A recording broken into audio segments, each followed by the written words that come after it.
আওয়ামী লীগ যে সরকার আছে সাংবিধানিকভাবে তো এই সরকারটি এখনো বৈধ।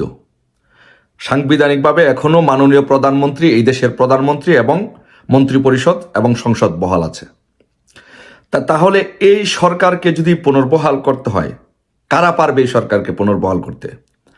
আমি মনে করি, আমাকে যদি প্রশ্ন করা হয়, আমি মনে করি আমার রিয়ালাইজেশন থেকে, এবং এটাই সত্য, এটাই বাস্তব, 100% সত্য, এই পৃথিবীর কোনো শক্তি আওয়ামী লীগকে পুনর্বহাল করতে পারবে না। শুধু একটা মাত্র শক্তি আছে যেটা আওয়ামী লীগকে পুনর্বহাল করতে পারবে সরকার হিসাবে, শেখ হাসিনাকে পুনর্বহাল করতে পারবে প্রধানমন্ত্রী হিসাবে, সেটা হচ্ছে বাংলাদেশের তৃণমূল আওয়ামী লীগ, তৃণমূল নেতাকর্মীরা। যদি বাংলাদেশের তৃণমূল নেতাকর্মীরা, সমস্ত তৃণমূল নেতাকর্মীরা যদি প্রাণ খুলে আন্দোলন করে, তাদেরকে যদি বাঁচিয়ে রাখা যায়, তাদেরকে যদি কাজে লাগানো যায়, তাহলে তারা যখন রাজপথে নামবে, তখন এই বিদেশের বাংলাদেশের যত শক্তি বলেন, যত জঙ্গিবাদী শক্তি, যে কোনো শক্তি বলেন, তারা 71-এর মুক্তিযুদ্ধের মতো পালিয়ে যাবে। আমি আপনাকে নিশ্চিতভাবে গ্যারান্টি দিয়ে বলছি, বুকে হাত দিয়ে বলছি, যে এই তৃণমূলের নেতাকর্মীরা যখন জেগে উঠবে, তখন এই বাংলাদেশে কোনো অপশক্তি টিকে রাখতে পারবে না। সো এই মুহূর্তে আমাদের যেই 3টি ফরম্যাট আছে, সেই 3টি ফরম্যাটের মধ্যে যেমন প্রধান 1 নম্বর ফরম্যাট হচ্ছে যে কোনো সময় আগামী 4.5 বছরের ভিতরে যদি সরকার, যে কোনো সময় সরকার পুনর্বহাল হতে পারবে, যে কোনো সময়, যখনই পুনর্বহাল হবে তখনই বৈধ, কারণ এটি নির্বাচিত 5 বছরের জন্য একটি নির্বাচিত সরকার। আর সুৎখোর মহাজন ইউনুসরা যে বসে আছেন, এটি হচ্ছে তারা জোর করে, জবরদখল করে, ডাকাত, ধরেন আপনার বাড়িতে ডাকাত গেল, জোর করে আপনাকে বের করে দিয়ে সব দখল করে নিয়ে গেল। এই সুৎখোর মহাজন হচ্ছে একজন ডাকাত, সে জোর করে তার লোকজন দিয়ে, জঙ্গিবাদী লোকজন দিয়ে দখল করে বসে আছে। তার কোনো সাংবিধানিক ভিত্তি নেই, তার কোনো আইনি ভিত্তি নেই।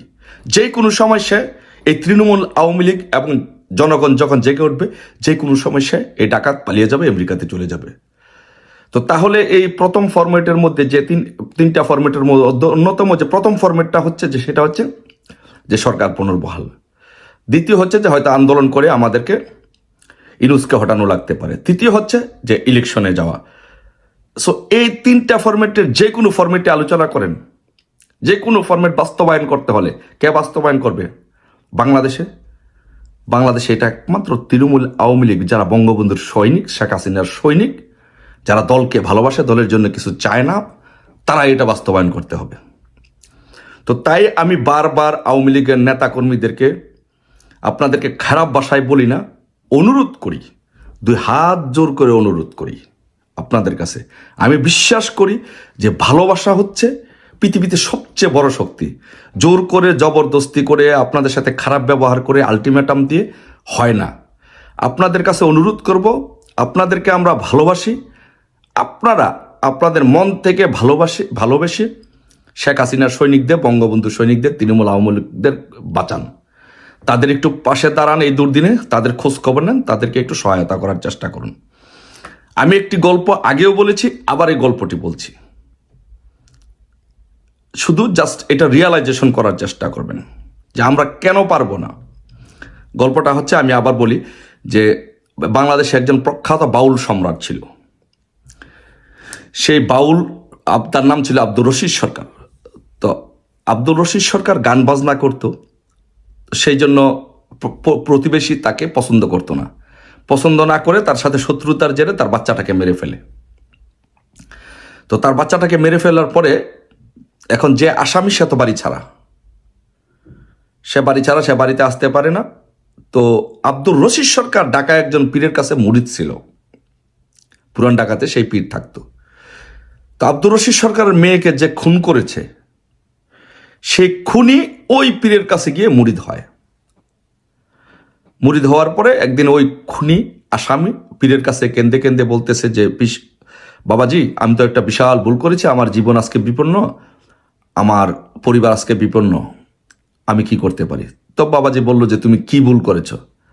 তো বলল যে, আমার পার্শ্ববর্তী আব্দুর রশিদ সরকার যে ছিল বাউল, তার মেয়েকে আমি মেরে ফেলেছি, এখন আমি হত্যা মামলার আসামি, আমি যদি এটা রায় হয় তাহলে তো আমার ফাঁসি হয়ে যাবে বা যাবজ্জীবন জেল হয়ে যাবে, আমার পরিবারটি বিপন্ন হবে, আমি বিপন্ন হব। বাবাজি আমি এখন কিভাবে এখান থেকে রক্ষা পেতে পারি? তখন সাথে সাথে বাবাজি আব্দুর রশিদ সরকারকে কল করলেন, আব্দুর রশিদ সরকারকে ডেকে আনলেন, ডেকে বাসায় আনলেন, এনে আব্দুর রশিদ সরকারকে বললেন, আচ্ছা রশিদ সরকার, তোমার মেয়েকে কি কেউ খুন করেছে? হ্যাঁ। রশিদ সরকার বলল যে হ্যাঁ খুন করেছে। তুমি কি করেছো? মামলা করেছো? যে হ্যাঁ আমি মামলা করেছি। আচ্ছা রশিদ সরকার শোনো, আমি তোমার কি হই? রশিদ সরকার বলল যে গুরুজি আপনি আমার বাবা। আচ্ছা তুমি আমার কি? গুরুজি বলল যে আমি আপনার সন্তান। রশিদ সরকার বলল আমি আপনার সন্তান। তখন গুরুজি বলল, বাবাজি বলল, আমার কাছে যে মুরিদ হয়েছে সে তোমার কি হয়? তো রশিদ সরকার বলল যে সে আমার পীর ভাই। তাহলে গুরুজি বলল তাহলে সেও তো আমার সন্তান। তখন রশিদ সরকার যে জি সে আমার সন্তান। তাহলে সে তোমার কি হয়? তখন রশিদ সরকার বললে যে উনি আমার উকিল, উনি আমার পীর ভাই হন। তখন গুরুজি বলল, আচ্ছা তুমি কি চাও যে তোমার পীর ভাই, তোমার বাবার সন্তান জেলে থাকুক, তার পরিবারটা ধ্বংস হয়ে যাক, সে সারা জীবন কষ্টে থাকুক, এটা তুমি চাও? যে তখন বলল যে না বাবা আমি তো এটা চাই না। রশিদ সরকার তুমি যদি এটা না চাও, তোমার মেয়েকে যে হত্যা করেছে, তোমার মেয়েকে যে খুন করেছে, সে আমার কাছে মুরিদ হয়েছে, সে তার অন্যায় স্বীকার করেছে, ভুল স্বীকার করেছে, সে আমার কাছে ক্ষমা চেয়েছে, তোমার কাছেও সে ক্ষমা চাই, সে তাকে যদি তোমার পীর ভাই মনে করো তাহলে তুমি তাকে মাফ করে দাও। রশিদ সরকার সাথে সাথে পীরের পায়ে ধরে সালাম করে, পীরের পায়ে ধরে হাউমাউ করে কেঁদে উঠে বলে, বাবাজি আমি সব কিছু মাফ করে দিয়েছি, আপনি আমার পীর, আপনি আপনার কাছে আমার জীবন যৌবন সব কিছু সঁপে দিয়েছি, আপনি যখন বলেছেন তখন আমার আর কোনো দুঃখ বেদনা কষ্ট নেই, আমি তাকে মাফ করে দিয়েছি, আজ থেকে তাকে মাফ করে দিলাম। সাথে সাথে তাকে মাফ করে দিয়ে দুই যে খুনি এবং রশিদ সরকার দুইজনে গলায় গড়াগড়ি করে কান্নাকাটি, হাউমাউ করে কান্নাকাটি করতে থাকলো। একজন আরেকজনকে ভাই বলে, আপন ভাই বলে, পীর ভাই বলে সম্বোধন করে গলায় ধরে কান্নাকাটি করে মাফ করে দিল। এটা হচ্ছে মহাব্বত, এটা হচ্ছে ভাইয়ের প্রতি ভাইয়ের মহাব্বত। যদি আপনি আপনার ভাইকে, পীর ভাইকে মহাব্বত করতে পারেন, যদি আপনার দলীয় ভাইকে মহাব্বত করতে পারেন, তাহলে আপনার মেয়ে হত্যাকারীকে খুন করে দিয়ে তার পাশে দাঁড়াতে পারবেন। সেটা হচ্ছে মহাব্বত, ভালোবাসা। সো তাই আমি বলি, আজকে যারা আওয়ামী লীগের এমপিরা আছেন, মন্ত্রীরা আছেন, বড় বড় নেতারা আছেন, আওয়ামী লীগের বিভিন্ন পদ পদবিতে ছিলেন, সরকার পরিচালনা করেছেন, যারা বঙ্গবন্ধুকে জাতির পিতা মনে করেন, আপনাদের কাছে অনুরোধ, আপনারা যদি বঙ্গবন্ধুকে জাতির পিতা মনে করেন, তাহলে বঙ্গবন্ধুকে যারা জাতির পিতা মনে করে, এদেশের বাংলার জনগণ, যারা বাংলাদেশের জনগণ যারা বঙ্গবন্ধুকে জাতির পিতা মনে করে, তারা আপনাদের সবার ভাই। বঙ্গবন্ধু আমাদের জাতির পিতা হলে আমরা তার সন্তান। তাহলে বঙ্গবন্ধুকে যারা জাতির পিতা মনে করে সবাই আপনাদের ভাই। আর বঙ্গবন্ধু কন্যা শেখ হাসিনা হচ্ছে আমাদের বোন। বাংলাদেশের শেখ হাসিনাকে যারা বোন মনে করে, সকল নেতাকর্মী আপনাদের বোন। তো আপনারা যদি আব্দুর রশিদ সরকারের মতো এরকম সত্যিকারের বোন হয়ে থাকেন, সত্যিকারের ভাই হয়ে থাকেন, সত্যিকারের বঙ্গবন্ধুর জাতির পিতার আদর্শিক সন্তান হয়ে থাকেন, তাহলে আপনারা নিজে পোলাও কুরমা খাবেন, নিজে সুখে থাকবেন, নিজের ছেলেকে বাড়ি গাড়ি কিনে দেবেন, বিদেশে রাখবেন, নিজের সন্তানকে ইংলিশ মিডিয়ামে পড়াবেন, নিজের সন্তানের জন্য এত কিছু করবেন। আর বঙ্গবন্ধুর সৈনিকেরা বাংলাদেশে না খেয়ে মরবে, বঙ্গবন্ধুর সৈনিকেরা কষ্ট করবে, সেটি আপনারা বঙ্গবন্ধুর প্রতি বিশ্বাসঘাতকতা করবেন, শেখ হাসিনার প্রতি বিশ্বাসঘাতকতা করবেন। শেখ হাসিনা আমাদের বোন। শেখ হাসিনাকে বাংলাদেশের প্রধানমন্ত্রী হিসাবে আমরা যদি বঙ্গবন্ধুকে এদেশের জাতির পিতা মনে করি, তাহলে বঙ্গবন্ধুর কন্যাকে আমাদের এদেশের প্রধানমন্ত্রী হিসেবে পুনর্বহাল করা এটা আমাদের দায়িত্ব। আর সেই দায়িত্ব সামনে থেকে অগ্রণী ভূমিকা পালন করবে, রক্ত দিয়ে সেই পরিকল্পনা বাস্তবায়ন করবে এদেশের বঙ্গবন্ধুর সৈনিকেরা, শেখ হাসিনার ভাইয়েরা। সো তাই আমি আপনাদের কাছে বলবো, প্লিজ আপনাদের কাছে দুই হাত ধরে অনুরোধ করব, এই নেতাকর্মীরা এখনো বাংলাদেশে অবহেলিত। সারা বাংলাদেশ থেকে প্রতিদিন অসংখ্য মেসেজ, ফোন কল আসছে, তাদের খবর নেওয়া হচ্ছে না, তারা কষ্টে আছে, তাদেরকে একটু প্লিজ খোঁজ খবর নেন, তাদের পাশে দাঁড়ান। এটা বেশি কিছু না, এটা আপনাদের পক্ষে সম্ভব। যেসব নেতাকর্মী আছে আজকে দিক বিদিক ছুটাছুটি করছে কোনো দিক নির্দেশনা না পেয়ে, তাদেরকে একটু ফোন করেন, একটু ফোন করে খোঁজ খবর নেন, তাদেরকে গাইডলাইন দেন, তাদেরকে একটু সাহস দেন। এলাকা ভিত্তিক যেসব আওয়ামী লীগের দুর্বল কর্মীরা আছে, সেই দুর্বল কর্মীদেরকে যারা এলাকা ভিত্তিক অন্য অন্য প্রভাবশালী তাদেরকে অত্যাচার নির্যাতন করছে, তাদেরকে একটু সাহস দেন, তাদের পাশে দাঁড়ান, তাদেরকে খোঁজ খবর নেন, তাদেরকে একটু আইনি সহায়তা দেন, তাদেরকে একটু আর্থিকভাবে সহযোগিতা করেন। যাদের ছোট ছোট অনেক আওয়ামী লীগের নেতাকর্মী, অসংখ্য আওয়ামী লীগের নেতাকর্মীদের ছোট ছোট ব্যবসা বাণিজ্য ছিল, এটাই ছিল তাদের একমাত্র অবলম্বন, এটাই ছিল তাদের একমাত্র বেঁচে থাকার সম্বল। কারণ তারা কোনো বাংলাদেশ থেকে কোনো কিছু করতে পারেনি, দুর্নীতি করেনি, তাদের বঙ্গবন্ধুর আদর্শের সৈনিক।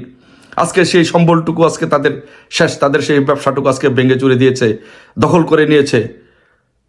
তাদের শেষ অবলম্বনটুকু তারা এই দখলদার বাহিনী দখল করে নিয়েছে। তাদেরকে একটু খোঁজ খবর নেন, যেন তারা যেন ব্যবসাটা পুনর্বহাল করতে, ব্যবসাটা যেন আবার চালু করতে পারে, ব্যবসাটা যেন করতে পারে, তাদের পরিবারের মুখে যেন দুটো বাদ দিতে পারে, সেই ব্যবস্থাটুকু করে দেন। আপনারা সবাই পারেন, আমি তো জানি ভাই, আমি তৃণমূলের একজন 10 বছর ঢাকা বিশ্ববিদ্যালয়ে 9 বছর ঢাকা বিশ্ববিদ্যালয়ে ছিলাম। একদম তৃণমূলের স্রোত লেভেলের সব লোকজন চিনি, আওয়ামী লীগের নেতাকর্মী প্রত্যেকটি লোকজনকে আমি চিনি, জানি কার কি আছে, কার কি করার সক্ষমতা আছে সেটা আমি জানি না। আপনারা পারেন এই কাজটি করতে, 100% না 500% এই কাজটা আপনারা করতে পারেন, করুন প্লিজ।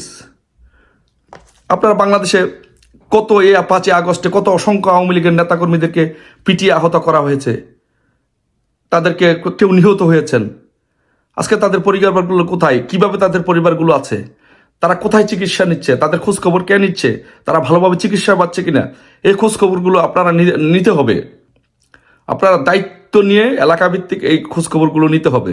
পরিবারের খোঁজখবরগুলো নেন, পরিবারগুলোকে কিভাবে আছে, খেতে পারছে কিনা। অনেকে খুব কষ্টের দিন যাপন করছে, কালকে কি খাবে, আজকে কি খাবে, সেই সক্ষমতাটুকু অনেকের নেই। ছাত্রলীগের নেতাকর্মীরা যারা আছে, তারা ঢাকা শহর যারা আছে, যারা হলে ছিল, ছাত্রলীগের নেতাকর্মীরা থাকতো, তারা আজকে নতুন জায়গায় মেস নিয়ে, বাসা বাড়ি নিয়ে, ভাড়া নিয়ে থাকতে হচ্ছে, কিন্তু তাদের সেই সক্ষমতা নাই। তারা মধ্যবিত্ত পরিবারের সন্তান, আগামীকাল কিভাবে তারা বাসা ভাড়া দিবে, আগামীকালকে কিভাবে তারা খাবে, সেই সক্ষমতাটুকু তাদের নাই। তো তাদের পাশে আপনারা যদি না দাঁড়ান, তাহলে বঙ্গবন্ধুর আদর্শের সাথে আপনাদের বেইমানি করা হবে, শেখ হাসিনার সাথে আপনারা বেইমানি করবেন।